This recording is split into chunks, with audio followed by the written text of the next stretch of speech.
SaaS Therapy.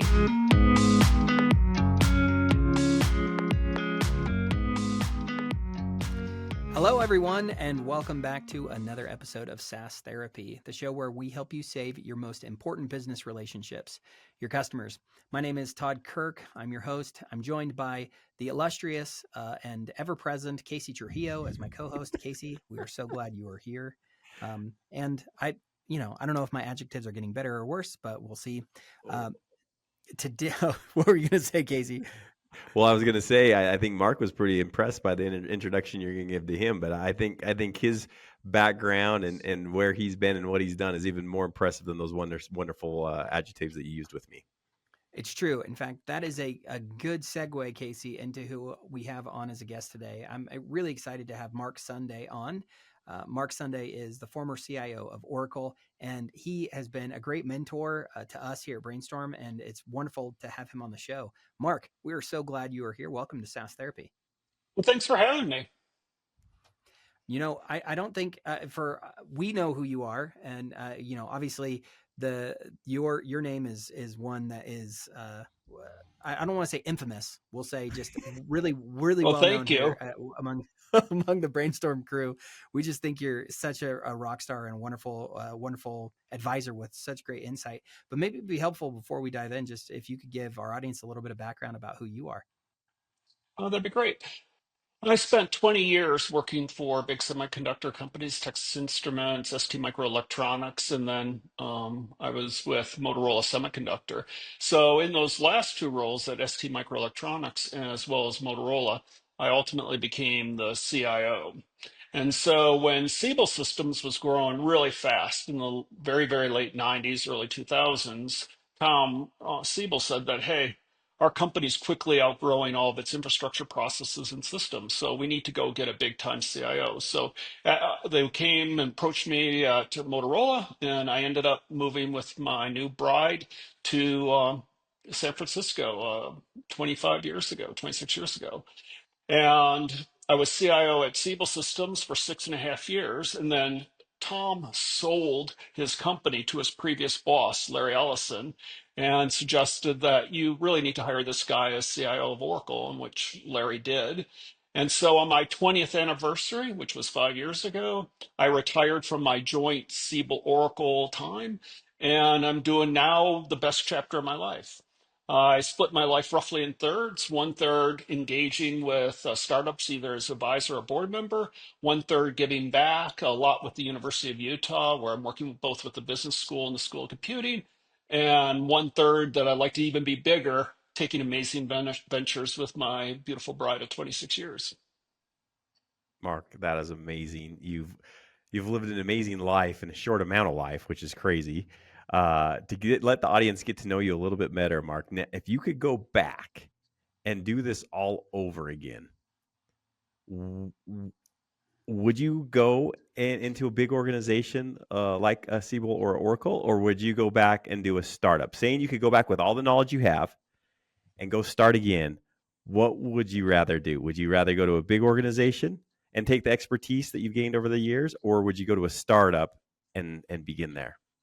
Okay, well, first of all, I don't want to change anything because I don't want to change where I ended up. So I have no regrets or anything. I think a better question, Casey, is you have two sons who are seniors at the University of Utah. What are you advising them to do? Because again, when I graduated from Michigan, 45 years ago or so, the whole startup world, everything was much, much different. So I would have strongly recommended going with a large enterprise because there's so much learnings and scale and infrastructure and everything you get.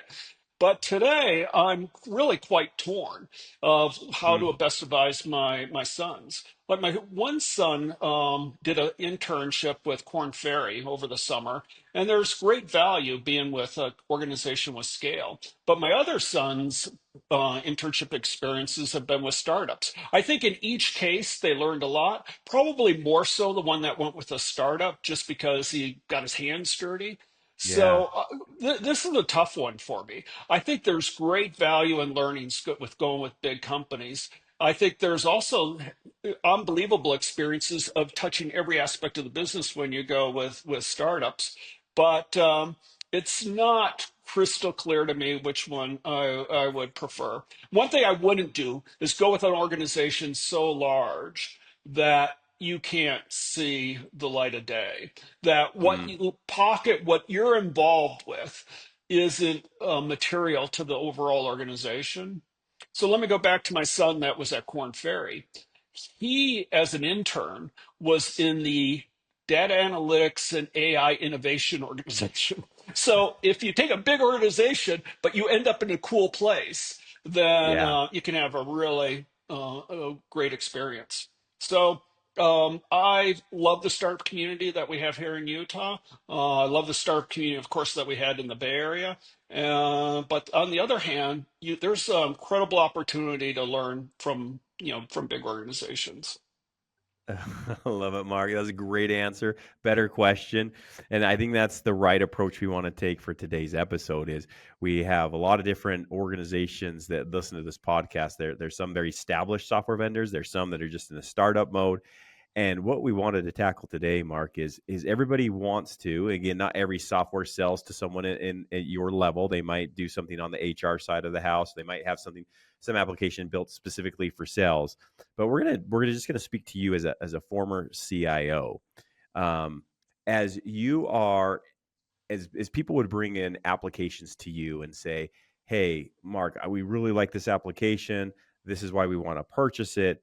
What were maybe some of the questions you would fire back to your team to make sure, as you're vetting this from a CIO perspective, that it was something that was actually going to fit the needs? It was actually something that you needed.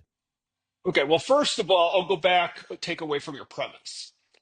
Um, I really didn't want, not that I wanted to discourage, but I didn't want there to be a need in our sales, marketing, service, engineering, manufacturing organizations to be going off and feeling they had the need to go off and look for applications. I wanted my people that were involved, I assigned critical people to every organization to be an integral part of that team, including attending the staff meetings. So I would like to think that we were engaged. Once again, it's not a control thing. It's the opportunity to, really go off and have the biggest impact. I wanted each organization to feel that the representative from our team was actually part of their team. So that was my whole go-to-market business. But that said, when we're looking at various applications, I like to think of it from, let's just say four big areas. One is there a strategic impact? Is this something that's going to affect every organization across the company? Or it's very targeted in the sales or marketing, engineering, manufacturing space? Then the second kind of thing looking at that, does it have a potential to do more than that? So many applications I looked at were originally brought in for a particular team, but when you think out of the box, so to speak, you go, we could leverage this across multiple organizations. Or on the other hand, we have a capability that can be leveraged across a broader team. A good example of that is my team wanted a internal YouTube essentially. And we went to a startup out of Israel called Terra, and we created what was called OTube, which was an internal hosting for all the video and content and training and stuff that we had at Oracle. But we had at least 30 organizations across Oracle that had content that they wanted to be, first of all, be able to create, be able to post, be able to search, and be able to view. And so we said, let's make that available to everyone. Likewise, contact center capability. You would be amazed actually how many contact centers that exist at a company like Oracle. Of course, you have the ones for external, of course, you have the IT, but most organizations, even down to those that are doing employee stock purchase or other benefits or HR, I mean, the list goes, or marketing. You're a sales guy and you want to hold a marketing event. Well, since Oracle holds 5,000 marketing events a year, there has to be a whole process and a way to engage people in order to, have an event sponsored by or supported by the marketing team. So I really would look for other opportunities. But then again, we're Oracle. Safra Catz, CEO of Oracle, my favorite boss ever, actually. She kept pounding into us the most important thing at Oracle when we're looking at anything is security. There's nothing that could happen to our company that have a bigger impact on the company than is having a serious breach. Damage to the brand is far bigger impact than anything else that could possibly happen. So we put a huge focus on everything. So one of the things I liked at Oracle, it's just the IT organizations weren't just the ones responsible for security. Every single organization at Oracle engaging in any kind of technology, or like your marketing team and you're hiring somebody to do badge management at a Oracle event. Well, we have to do a security review on that. All of those create threat vectors. And so security is huge. And then also global scalability. Oracle operated in over 150 countries when I was there. My team, people that worked in my organization were in 54 of those countries. So global, scalability, but also being able to operate globally. But lastly, and something that I really hit home with my team is this stuff has to be used. One of the things I repeated for, last 10, 15 years was the easiest way for us to add incremental value is to drive adoption of the stuff we already have.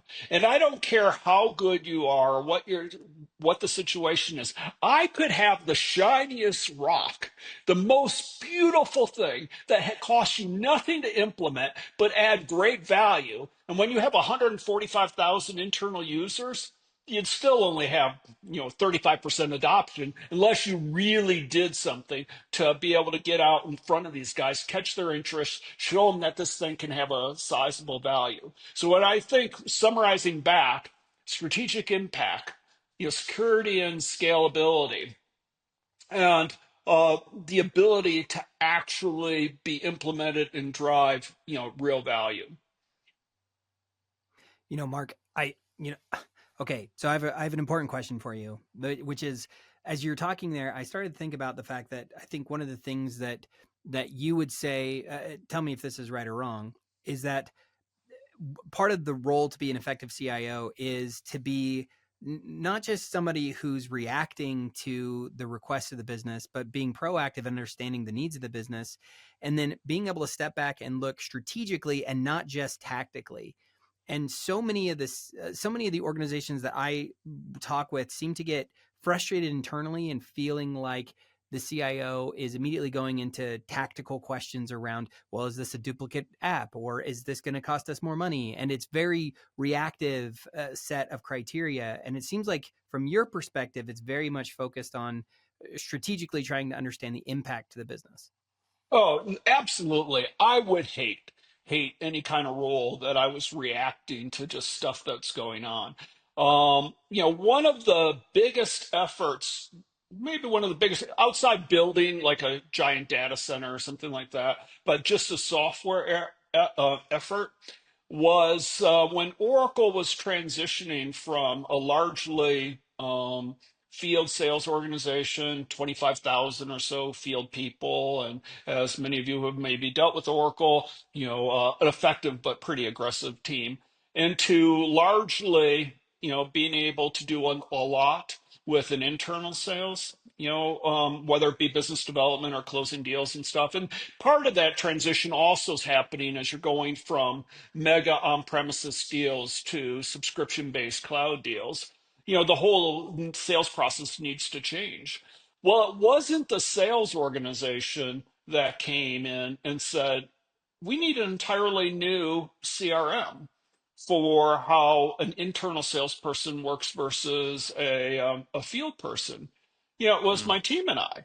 Of course, it helped. I had come from Siebel and kind of knew the space a bit, but it was myself as well as my person that headed up this program that went to the co-CEO at the time, Mark Hurd, and we presented a $76 million effort to totally revamp all the processes and technology used for internal Wow.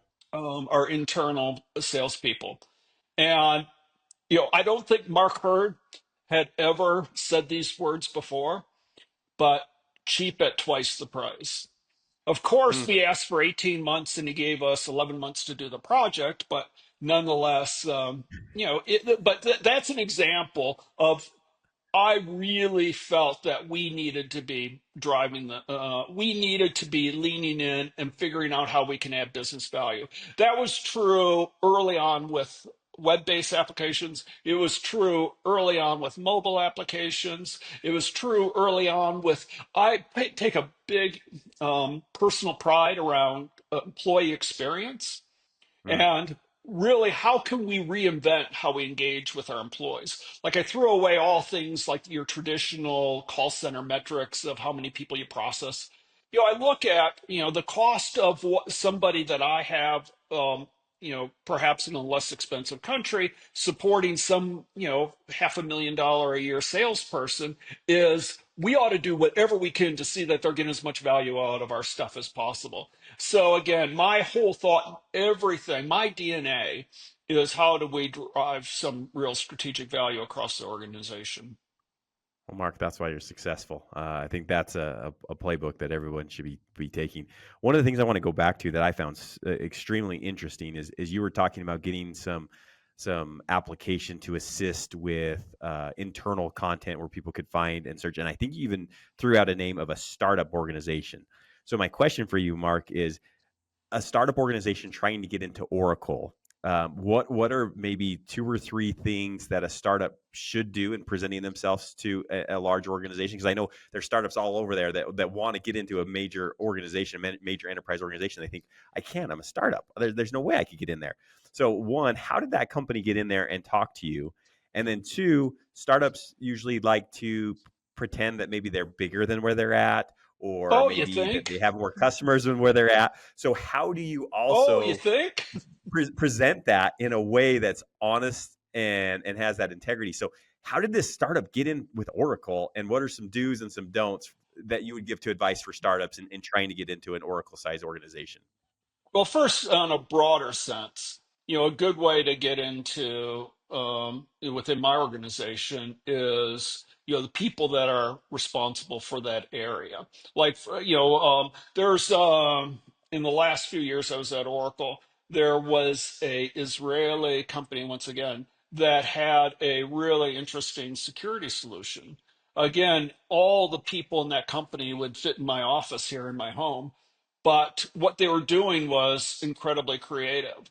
And so I dealt with this at Motorola, when Motorola Semiconductor, of dealing with an organization that was smaller. If in the in the SIM space, computer integrated manufacturing, Intel, Applied Materials, Motorola Semiconductor, we could just overwhelm the really small number of companies that would sell computer integrated manufacturing because there was a market size of like 3 of us. And so we could either put them out of business or make them successful. So a big part of what I and some of my peers in the other organizations is how do we ensure they're actually successful? Their teams are way smaller than our teams. This is true, right, with financial institutions versus even the big software suppliers when they have thousands and thousands of developers. So I always looked at when it's a small organization, how can I ensure their ongoing success so they can continue to innovate, they continue to support us. So it really comes down to you oftentimes bet on the jockey, not the racehorse. If there's the leadership there that you can really think that you can engage with, you can trust, they're going to be forthright with you. They're going to show you their weaknesses. They're going to ask you to help them turn those weaknesses into strengths. And as I think of the companies that were small that we engaged with at Oracle, every one of them, it was because we built a lot of trust in their leadership team. I think in each case, the company's probably first introduced to me via my kind of area that supported that. In fact, that's something that I would suggest.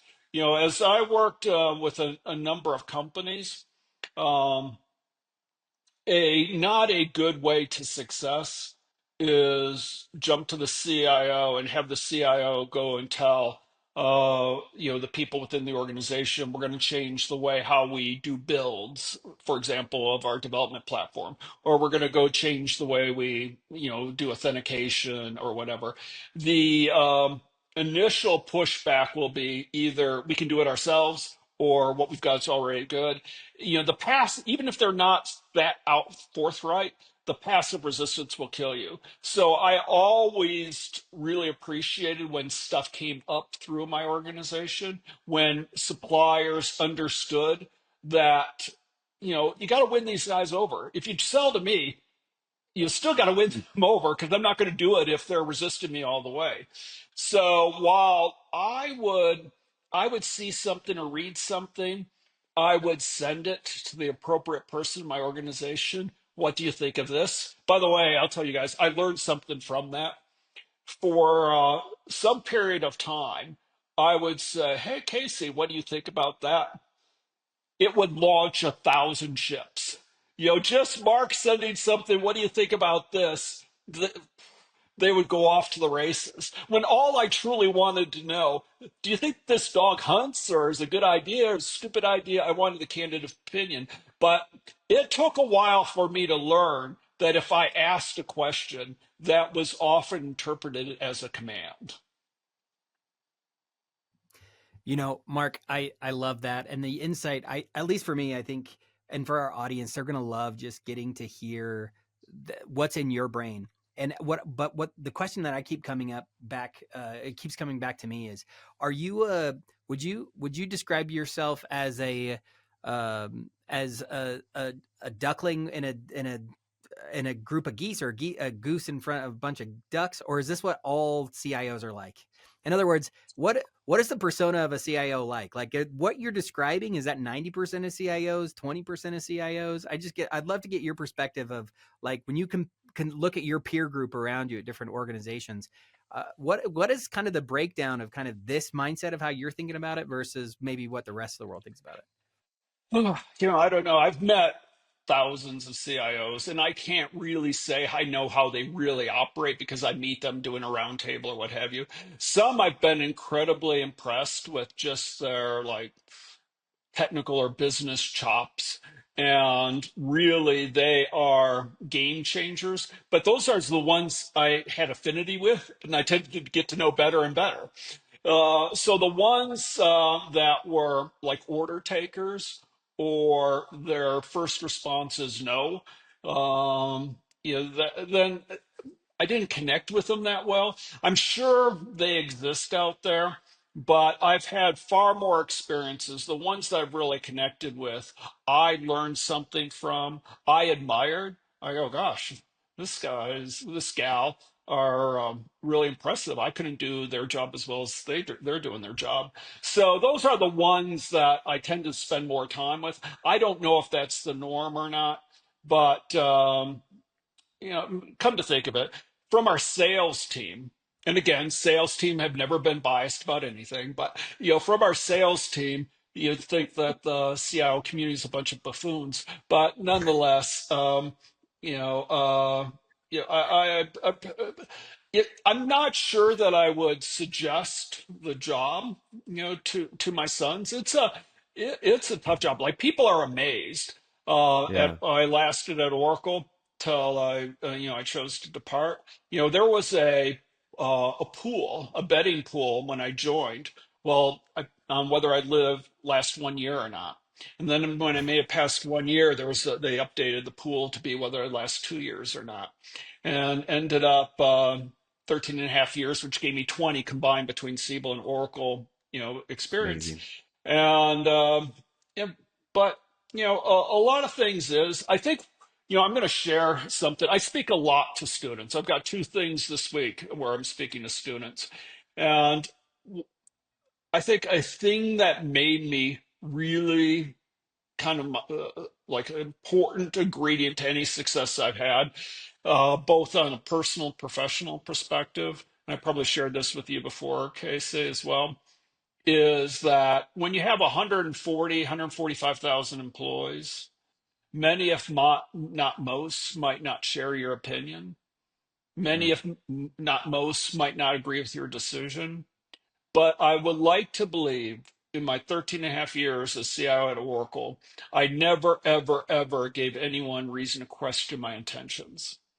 mm, And so that played particularly well with all of our organizations across Oracle, but it also played particularly well with all of our customers with Oracle as well. You know, I spent a lot of time with customers as one of our more active customer facing executives, both from an executive sponsorship, but also, doing a lot of events and things. And the big thing about is, and this goes back to why do you go with a supplier? Why do you keep a supplier? Why you renew software? Is that trust that you have in the organization.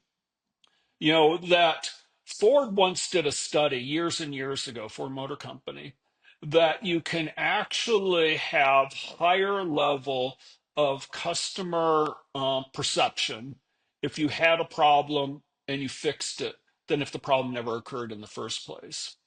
mm. And so the whole approach, and that's true with an IT organization as well. Right. I think quite frankly, the service desk at Oracle, we didn't call it that, but the folks that were really providing value, they, well, first of all, 99% of the people at Oracle, the only people they knew within my team were the people they called when they had a problem. But just how they engaged with them and said, okay, we got that fixed. Have you heard about this new capability? Or are you having anything else? Or what would you like to see differently? And so I think the whole thing is about really trying to, what can we do to add value, and add value not just at the big corporation level, not just at the department or region level, but to you directly, Casey, Todd. How can we improve the quality of your life? I love it, Mark. And man, you've given us so many things to think about that I'm like, I'm trying to wrap my brain around the next question I want to ask. So I'm hearing you correctly. Trust is a big thing when I'm working with a customer. The second thing is I better be on top of my game. I better be able to add value, show that I'm a thought leader. Speaking of When that, Casey, Yeah, when they please. come in, they need to know my business as well as I do. I don't want to hear what you do. I want to hear what Mm, you do helps me accomplish my mission. And yeah. so, and also I loved, oftentimes Oracle is big enough. We had, dedicated sales people. But I would look at what pronoun they would use when they were referring to Oracle. When my Cisco person is talking about we, and they mean we Oracle, not we them Mm. Cisco, the company that employs them. That was, a very positive sign for me. I listened to those things, and so, sorry for interrupting you, but No, you're dropping so yeah, many nuggets, Mark. Like so I, many I, nuggets that I hope people are taking advantage of right now. well, The, I so think it's important to, what can I do to add value to your organization? What can we do working together? so let's go off an example. I'm coming to you. I work for you, Mark. I'm saying, hey, we're up for a subscription renewal with XYZ company. What are some questions you're asking back to that person that's coming for your sign off? Let's say it's high enough that you actually need to sign off on it, that we're going to renew this software again. What are some of those questions you were asking the people that worked for you around that subscription? Is it how many users licenses were used? Is it what was the value? What were some of the standard questions you might Yeah, ask for me, back to it's totally Oracle around employees? value. Um, I'm not a big direct numbers ROI kind of guy, because I think you can. By the way, Larry Ellison and Sefra Katz weren't that way either. While they're incredibly business focused, big part of how they make decisions is, do they trust the messenger? Are they credible? Can they answer the questions? That, if I came in with the fanciest spreadsheets and showed 200% ROI and stuff like that, but I didn't do it in such a manner that could build trust, or I couldn't answer, a question or the hard questions, then, it'd be not very effective. So for me, the overall thing is, are we gaining business value from this? Is the value derived exceeding what the cost is? But let me say that also a bit differently. Is the value, is the potential value? So there are renewals that are coming in, and let's say the value's not currently there, but either my own intuition or the way it's pitched to me, while being honest, where the renewal's 10 and bucks and it's costing, and we're getting $5 worth of value. But let me show you how I think we can get 20 bucks of value from this. And here's the plan to do that. So it's not only the value, but what's the potential value if we're actually effective in how we're deploying and utilizing it. Another thing that's important, I've talked a lot about this, is that whole vendor relationship. Do we trust them? Are they somebody that's going to be around? Are we just throwing good money after bad? Is this really an organization? And is there something that we can do to help them? And then a big reason why you go with purchase software is the continuous innovation. Years and years ago, I used to I used the analogy of when you buy, this is going back, 20 years or something at Siebel, when you buy software, you know, it's like boarding a train. You board it at a particular point in time, but you don't have to do anything. That train's going to be moving down the track. And with on-premises software, to get that added value, a lot of times taking updates from big, large, complex software like ERP systems and CRM systems and stuff was non-trivial.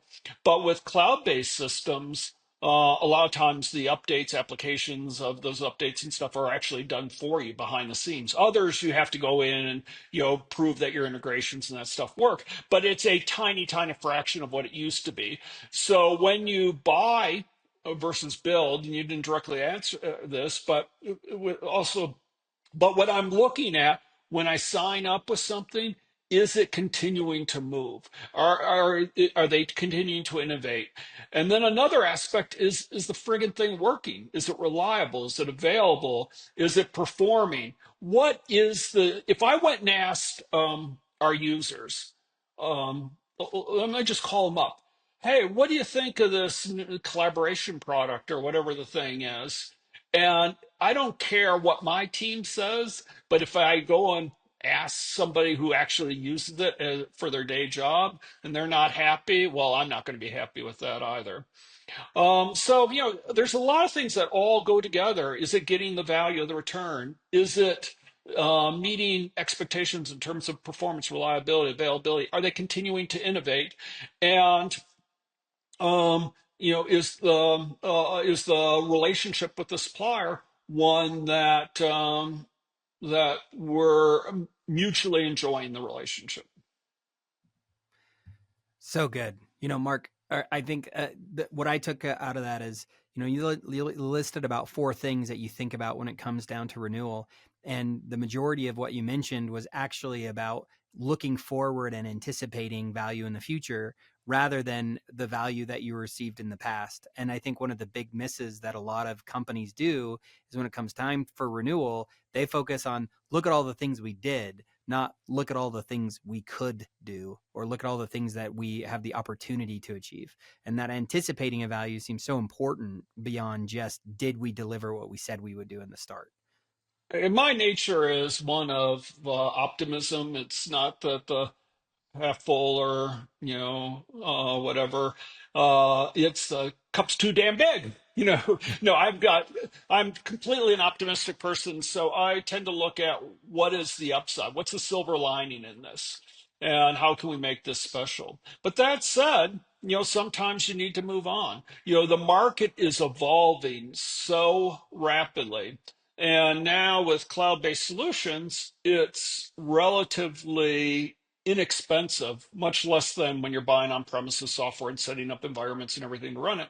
With cloud-based applications, SaaS applications, the cost of changing is not that great. So when something comes up for renewal, I think you have to look at what are my alternatives? What's my cost of change? There was a time, maybe 15 years ago, um, one of the big software companies that were in endpoint, detection, antivirus, that sort of thing. You could think of the Symantec's and the McAfee's of the world. And I was with one of them, and the other one came in and was trying to pitch me to change. Um, and I listened to it, and they talked about, well, it could be almost free. And I looked him in the eye and said, I have over 500,000 devices running this stuff. And if in a perfect world, I switched from what the provider we are using to using you, no one know that I did anything. But unfortunately, I couldn't do that because it actually is painful at the desktop level if you're antivirus or whatever.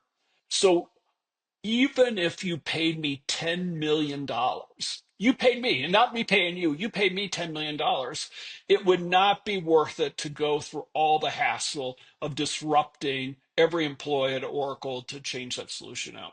But that was, again, that was probably 15, 20 years ago. So the cost of changing something like that was a lot more difficult than it is, with new abilities we have to manage the image on desktops and stuff like that. That change would not have been Right.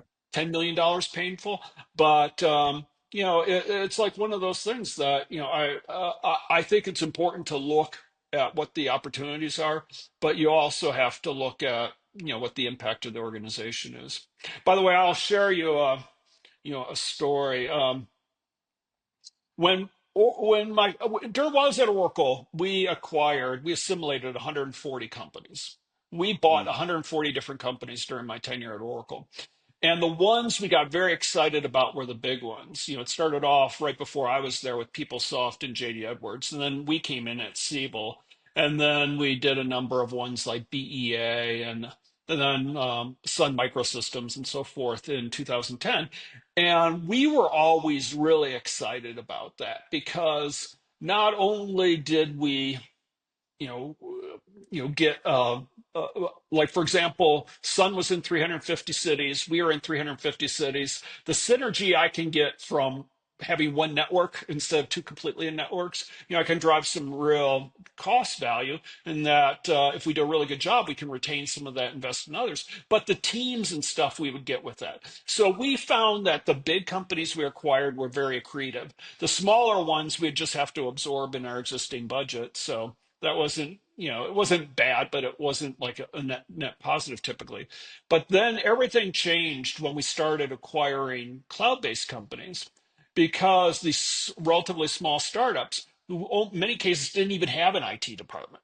They didn't have these big premises infrastructures and everything like we had, but they were cloud native. Everything they did was leveraging cloud capability.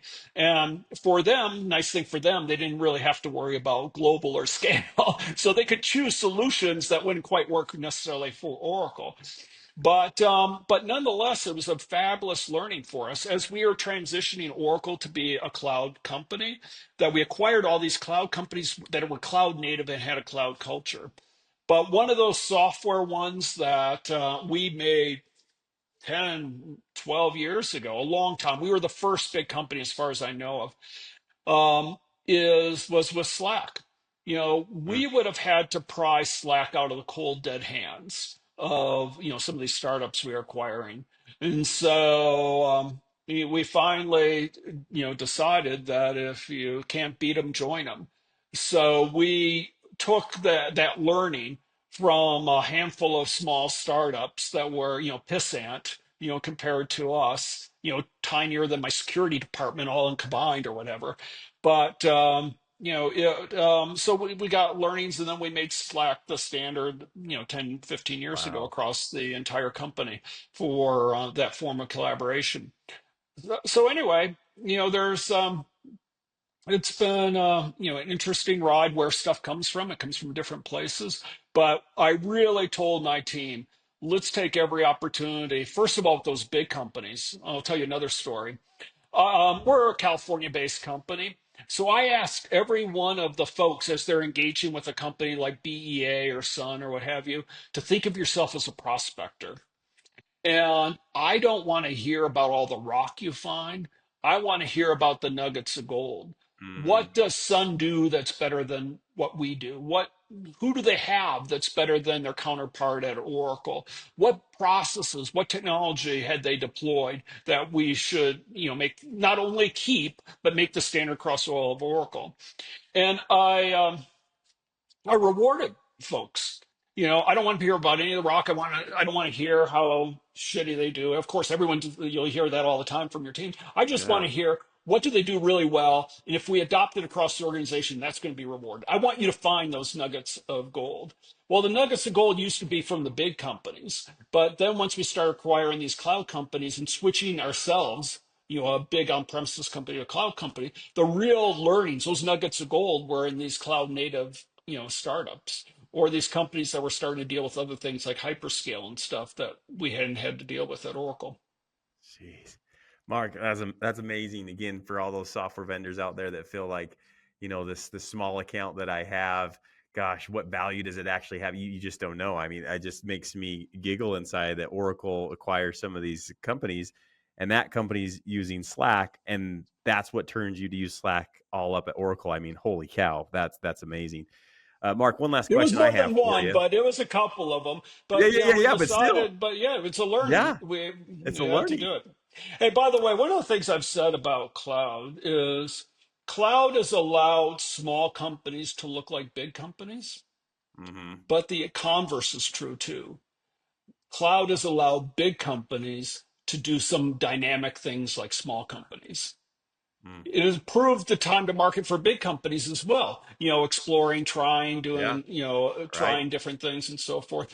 It definitely, it made all the difference in the world. I can have a person running a big global e-commerce thing. But on the other hand, it provided an opportunity for large companies to be innovative, experiment and try and have a much quicker time to market to, new capabilities. Wow, that's great insight. Todd, we always end with the same question. Why don't you give it to Mark and see what homework assignment he gives? Yeah, Mark, this is SaaS Therapy, my friend. So that means that we have to finish with a homework assignment because every good therapy session ends with a call to action. So if you could give our audience, our listeners today, one piece of advice, one piece of homework that you would have them take away, what would it be? I think the key thing is how of what you're doing is going to add value to those you would like to do it for. And how are they going to internalize that? So whether it be a company that you're trying to sell to, your focus is on what value you should add. It's an individual within the organization. Casey, by your bringing this in, I am going to make you a superstar at Brainstorm. Yeah, and then, I think it's all about what you can do to add value to others. And I think that's true in your personal life as well. I love the volunteer work and so forth. I get more value from going out and speaking to our students and mentoring companies than they ever give me, because it's really rewarding. And likewise, I think in sales, it's all about knowing their business and letting them know how they're going to add value to the organization. So good, Mark. Thank you so much for joining us today. And man, I've got lots to think about. I mean, every time we talk, I feel like I have something new to think about. So thank you for joining us again today. SaaS Therapy is brought to you by Brainstorm, the SaaS platform for SaaS adoption. Learn more at brainstorminc.com.